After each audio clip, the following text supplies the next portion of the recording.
Good evening and welcome once again to Sports 24/7. We are at the semi-final stage of the Euro 2020, and there are obviously two matches coming up, two very important matches, knockout games, and the teams which will win the matches will be contesting the final on Sunday. So, first game, first up, England versus Denmark. Denmark, we have Casper with us from Denmark, and what a journey it has been for Denmark, Casper. Like after losing the first two games, unfortunate incident which happened during the first game. After that, to firstly qualify for the knockouts and then winning the round of 16 and then the quarterfinals as well, and such emphatic wins actually, especially the 4-0 win and then again 2-1. So how do you see, firstly, the environment in the country must be like, upbeat because of this team's performance? Yeah, what I've seen is that people are celebrating. So they've been partying last night, sure. I think, yeah, of course, the mood is good. It's summertime and people are cheering on. So now the next match with England is going to be a challenge. And, well, we are actually going to be the underdogs. See, if it's going to be played at Wembley, right? Yeah. And with the travel restrictions, Danish fans are not allowed to enter England. So because then they would have to be in quarantine for 8 days or so before they can even see the match, go to the match. So that's a non-goer. And it was actually impressive to see how many Danes managed to get to Azerbaijan on such a short notice. Yeah. So that was one up for the Danish team. So you don't get that 12th player on the stadium on the next match. So unfortunately, so it's going to be all advantage UK, England for sure, and we're going to see about how we're going to tackle that one. It's not going to be an easy one, sure. It's an interesting matchup. Like you mentioned, Danish fans, there were lots of them in the stands in Baku in Azerbaijan in the last game. But yeah, as you said, travel restrictions in UK, so it will be tough for Danish fans to complete the quarantine and then get into the like It's Wembley impossible. Stadium. You cannot do that in 8 days. Yeah, you cannot because do you don't that have in 8 8 days, right? So England will definitely have that advantage, Advait, going forward. Like they're playing in the obviously historic Wembley Stadium, and the last win, especially 4-0 win. However, three of those four games came, by just lobbing the ball into the box and the headers going in. So, I mean, I might make it seem a little bit too easy, but in all honesty, against a good defense, especially the Danish back three have been really solid throughout the tournament. It won't be that easy to score such kind of goals. Yeah, I think Ukraine had like schoolboy defending against set pieces. I mean, they literally gave Jordan Henderson a free header to score. Right. I mean, that's as bad as it gets. But having said that, England, like we know, Southgate has been very erratic with the kind of uh, uh, teams that he has put out, and I'm pretty sure, considering it's semi-finals and he would have that World Cup semi-final loss somewhere at the back of his head, he might put out a more defensive lineup. Like yesterday's lineup was pretty uh, aggressive in attacking in his lineup that he puts up. So I won't be surprised if he still puts up a Saka instead of a Sancho, and still goes with Sterling and Kane attacking, and the back four obviously remain the same. That has worked well for England, and also Declan Rice and Calvin Phillips. I think the reason why England defense looks so solid is because Declan Rice becomes the third centre back effectively, and then they just play on the counter. And obviously they will keep possession. Maguire can carry the ball from say defense to the attack, but most of their goals, like Casper said, they have tremendous amount of speed up front, so that shouldn't be an issue for them. But having said that, Denmark also has been playing some really good football, and they are extremely effective on counter. So Right. I think Kyle Walker's can be exploited, like in terms Right. of defensive lapses. Right. So it Yeah. will be a good match definitely. Yeah, as for the speed, I think I mentioned that before we started talking, but here on camera, Yeah, the speed we've seen in the last match, when they break through, they have a strong power to break through. The drive Right. through is insane. So of course, with the different type of defense, they may not have the same opportunity to do that, but for sure, it's still going to be one of the challenges. But Abby, were you trash talking the English team? I thought they were your favorites. Well, I was kind of trying to be a little bit negative so that the team will actually do well. So I was trying to say that England will lose or they don't play well in big tournaments, and secretly hoping that they might just go through. So that was a kind of a reverse psychology that was at I, play over uh, there. I get it. Like when I said 2-1 to France against Swiss, just hoping that okay, if it doesn't turn out that way, then it's good. So I don't get my hopes up, right? So Exactly. all right, Some I hope. exactly something similar to that. I was playing on the playing on luck and all those, because they've been trying for so many years. But having said that, this is, I mean, they are winning due to some reasons as well, because it's not just luck. They have been playing well, and technically I think, as Advait said, Gareth Southgate, his team selection has been really interesting. A lot of criticism from the media, but uh, there has been, like, horses for courses kind of a team selection, maybe depending on the opposition teams.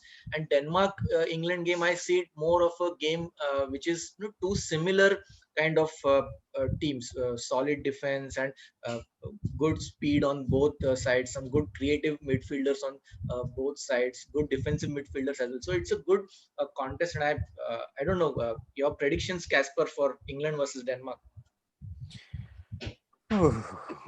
Well, I um, okay, in this one, but better be 2-1 or better. I Two, mean, two. yeah. Then of course I'm rooting for Denmark, so I cannot say otherwise. And Right. but I cannot say anything. We'll be happy if we carry through. Yeah, of course. And because of the whole environment which has been created around Denmark this time round, maybe after 1992 this could be their second Euro final. And actually they have experience over England in that department, because England have never reached the finals of the Euro championships. They've lost to Germany on penalty shootouts, I think, before 96, I think it was. Yeah, in the Yeah. semi-finals.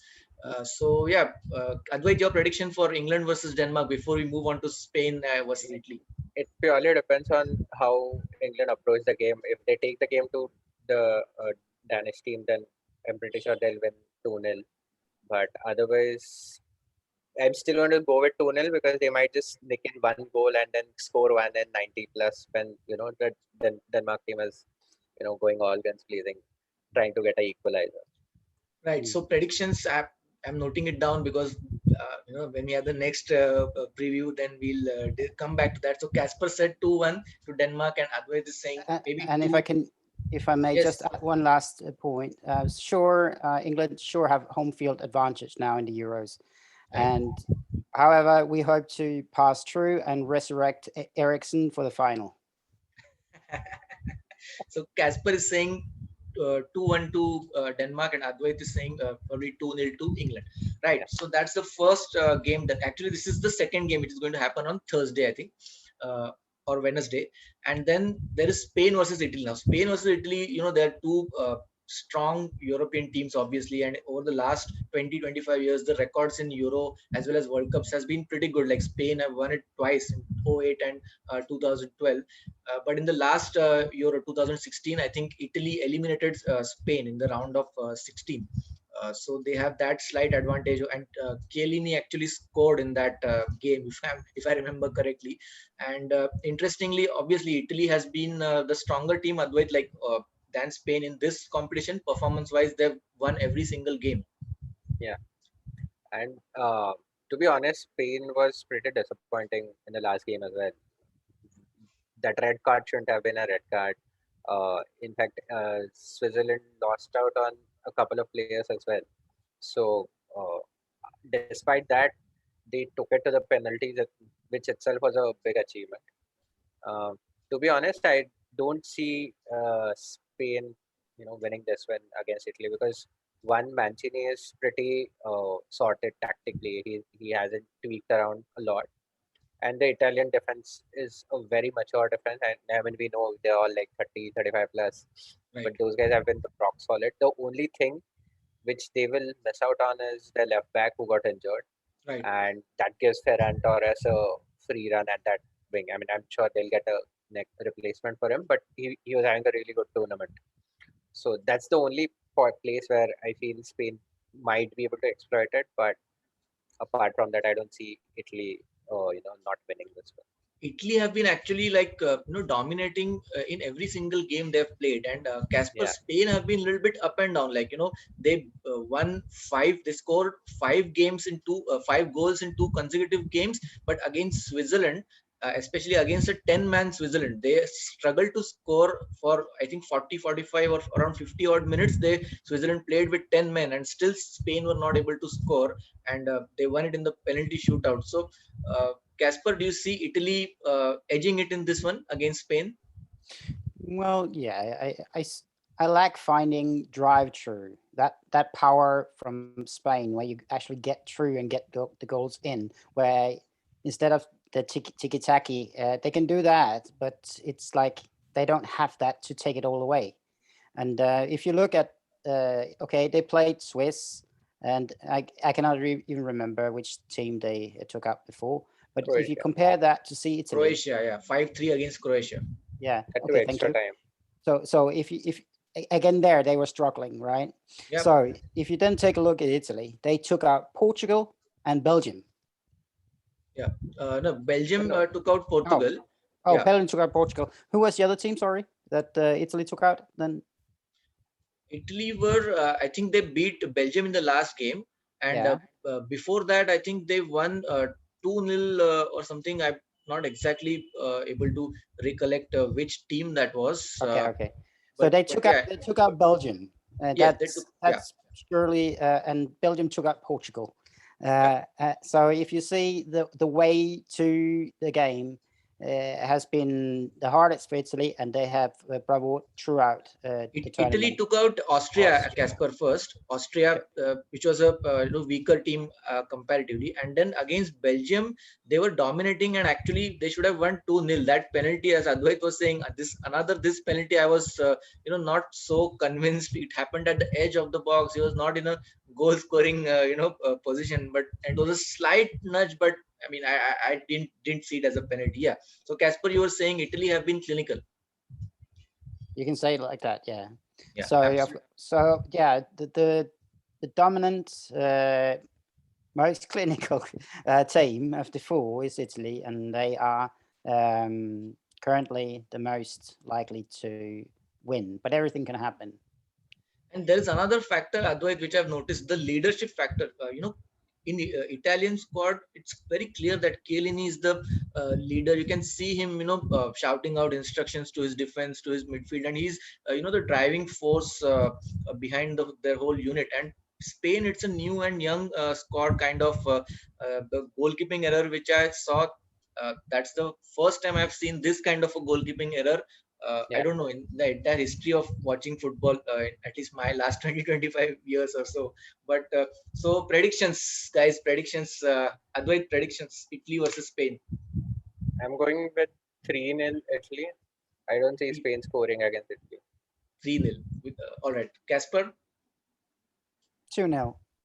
2-0 to Italy. So both of you saying Italy will win. Even I think so. I think it will be a fair result as well, because they have been the team which has clearly looked much better than Spain in this competition. And let's see, Italy versus Denmark or Italy versus England, or does Spain have something in store for us? So thank you, both of you again. It has been enjoyable discussion, and last time's predictions, all of the predictions did not come through. Some of them went haywire, but that's the beauty of the game. Like that's why we love it, because it's so unpredictable and anything can happen. We'll be back with a preview of the finals, in which we'll also cover the review of these two semifinals before the final actually takes place. A big thank you to Casper for joining us from Denmark, and also Advait, who's with us, and he'll be with us for the next videos as well. And Casper, even if Denmark loses, we still want to have you for the next video before the final. So it doesn't matter. It's been a great journey already, but I hope they are not satisfied and they are hungry, for more. So let's see. Nothing is over until the whistle. We know that, and this is the spirit of Denmark. So we'll keep Yes. fighting. Right. So that's great. Good to see that spirit. Thank you, all of you, for watching our video and supporting us, subscribing to our channel, and liking our videos. Thank you, and take care, everyone. Bye. Thank you.